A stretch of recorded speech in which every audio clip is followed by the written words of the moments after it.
કેમ છો મિત્રો બધા? જય માતાજી. તમારા નવા વ્લોગમાં તમારું હાર્દિક હાર્દિક સ્વાગત છે. તો સવારના 7 વાગી ગયા છે. હું નાહી ધોઈને ફ્રેશ થઈ ગયો છું. તો જસ્ટ હજુ હમણાં જ વરસાદ બંધ થયો છે. હું તમને બતાવી દઉં. જસ્ટ હજુ હમણાં જ વરસાદ બંધ થયો છે. તો આપણે ખેતરમાં આટા મારવા જવું પડશે, કેવું છે કેવું નહીં. તો ચાલો મારા જોડે ખેતરમાં.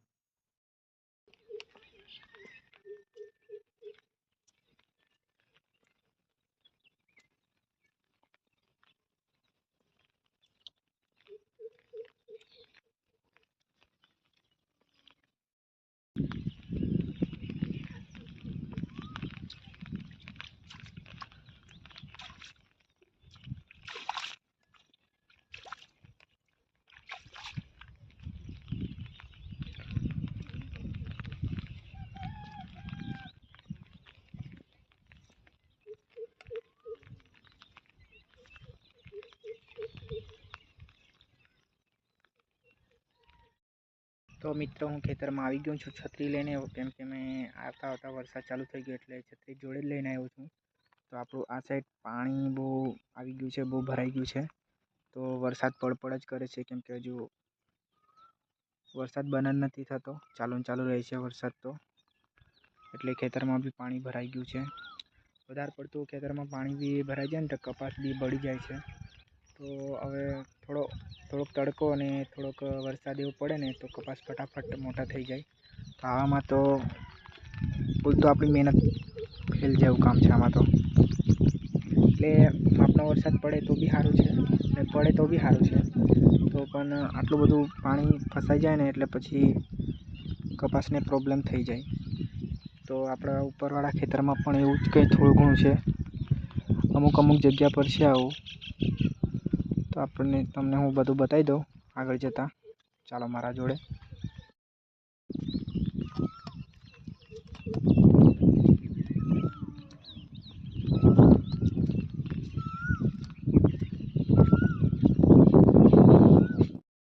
તો મિત્રો આપણા ઉપરવાળા ખેતરમાં પણ એવી જ કંઈ હાલત છે. પાણી ફસાઈ રહેલું છે. હું તમને બતાવી દઉં. જો સાઈડ આવું પાણી ભરાયું છે. અમુક જગ્યા પર પાણી ભરાયું છે. તો આમાં શું છે કે આપણો કપાસને પાણી એકદમ મળ્યા કરે ને તો કપાસ બળી જાય છે. એટલે પાણી નીકળી જાય તે બી સારું, કેમ કે વધારે પાણી ફસાઈ રહે ને તો કપાસ બળી જાય છે. તો કંઈ કરીશું આનું પણ.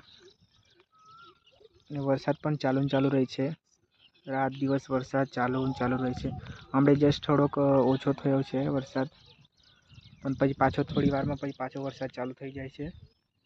તો આપણા ડુંગર બાજુ પણ સારું સીન દેખાય છે. એમ તો આપણે પાછા થોડા દિવસમાં ડુંગર બાજુ જઈશું ફરવા. જવાનું તો પણ વરસાદ જ બહુ ચાલુ રહે છે એટલે જવાનો મોકો નથી મળતો. તો હું તમને પાછું બતાવી દઉં એકવાર. આ સાઈડ પણ બહુ ભરાયું છે પાણી. બધે જ પાણી એમ તો થોડું બધે જ ભરાયું છે. પાણી નીકળતું નથી. ખેતરમાં પાણી જેટલું બધું પી લીધું છે ને કે હવે ખેતર બી પાણી પીવાનું ના પાડે. એટલે જોઈ લો, ઉપરવાળા ખેતરમાં પણ એવી જ હાલત છે, ને નીચેવાળામાં બી એવી જ છે. પાણી વહેલું ઓછું થઈ જાય તો સારું, બાકી એને કાઢવું પડશે થોડું કરીને. આ એક ફ્રેન્ડનું ખેતર પણ છે, તેમાં પણ એવું જ છે થોડું ઘણું. તો વ્લોગમાં જોડાઈ લેજો. તો ચાલો મળીએ.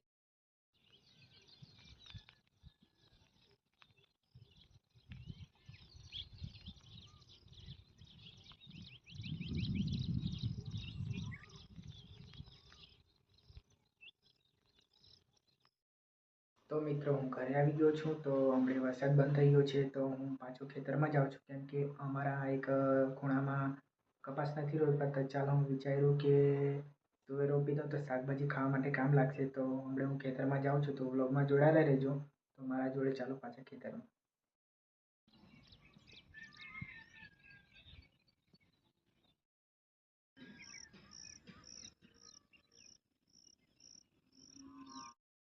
તો મિત્રો હું આવી ગયો છું ખેતરમાં. તો વરસાદ હમણાં બંધ થઈ ગયો છે. તો એમ તો થોડા છાંટા પડે છે. તો હું તમને બતાવી દઉં કેટલી જગ્યા બાકી હતી.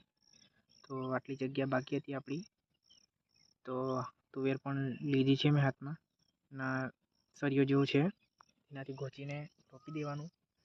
કીચડવાળું છે એટલે આંગળી બગડ્યા કરીને કરતા.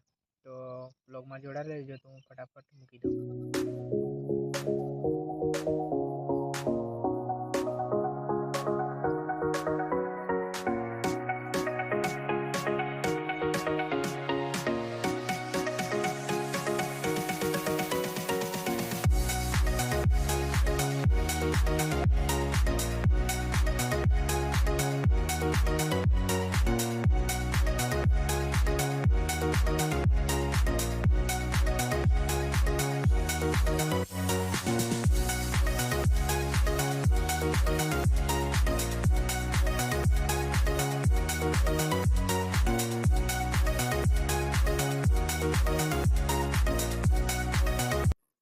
તો મિત્રો એક પટ્ટો મેં પતાવી દીધો છે, કેમ કે ચાસ પાડ્યો નથી, મારા અંદાજે મૂક્યો છે.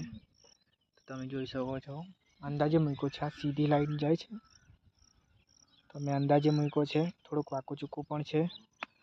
તો પાછો મેં એક મૂઠ ભરી લીધો છે. હું તમને બતાવી દઉં, એક મૂઠ પાછો ભરી લીધો છે. હવે આ સાઈડ થોડુંક મૂકી દઈએ.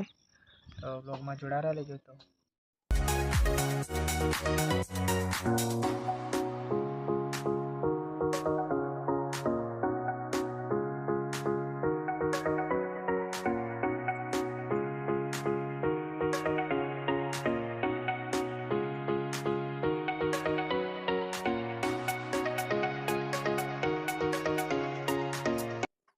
હવે તુવેર મૂકી દીધી છે. હવે તો તમે જોઈ શકો છો, સક્સેસફુલી આપણું મુકાઈ ગયું છે.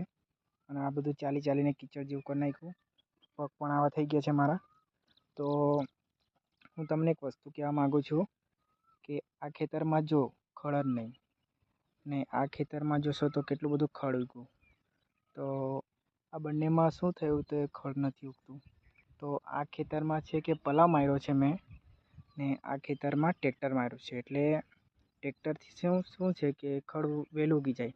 પણ પલાવ મારે ને પલાવમાં કેવું કે નીચેનો ભાગ હોય ને તે ઉપર આવી જાય, ને ઉપરનો ભાગ હોય તે નીચે આવી જાય. એટલે ખડવાળું નીચે જ દબાઈ જાય ને અંદરવાળું બહાર નીકળી જાય. એટલે ખડ છે ને મરી જાય અંદર.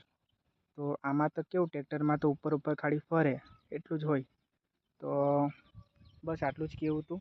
ને વરસાદ હવે ચાલુ થઈ ગયો છે, તો હું હવે ઘરે જાઉં છું. તો વ્લોગમાં જોડાયેલા રહેજો. ચાલો હું ઘરે જાઉં છું ફટાફટ. કીચડવાળા પગ થઈ ગયા છે, તો પગ પણ ધોવા પડશે મને.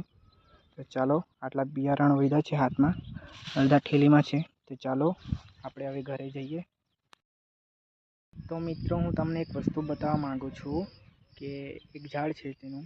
તો આ એક ઝાડ છે, તો દેખાય છે તમને આ કઈ કેરી ટાઈપનું દેખાય છે. તો આને મોવડો કહે છે.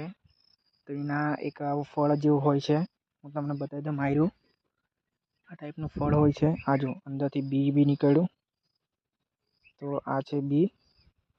તો આને છોલીને પછી આનું તેલ પણ કાઢે છે. તો આનું તેલ સારું પણ આવે છે ખાવામાં. તો આ મોળાનું ઝાડ છે. આના મોળા પણ પડે છે, અને આ ટાઈપનું ફળ હોય છે. તો જસ્ટ એ આપણા વાડામાં જ છે. આ ટાઈપનું દેખાય અંદર. આ જો બીજું બી નીકળ્યું, બે નીકળ્યા અંદરથી. આખું પણ હોય છે. તમને બતાવી દઉં. આ બી ફાટી ગયું. તો આને છોલીને પછી આનું તેલ કાઢે છે. કેટલા નીકળે છે આમાં? 2, 3, 4 જેવા નીકળ્યા છે આમાંથી. આવા તો આનું તેલ કાઢે છે. સારું લાગે છે. અમારા આવું પણ ખાય છે. તો આ છે મોળાનું ઝાડ. તો વ્લોગમાં જોડાતા રહેજો. હમણાં હું ઘરે જાઉં છું. ઓકે.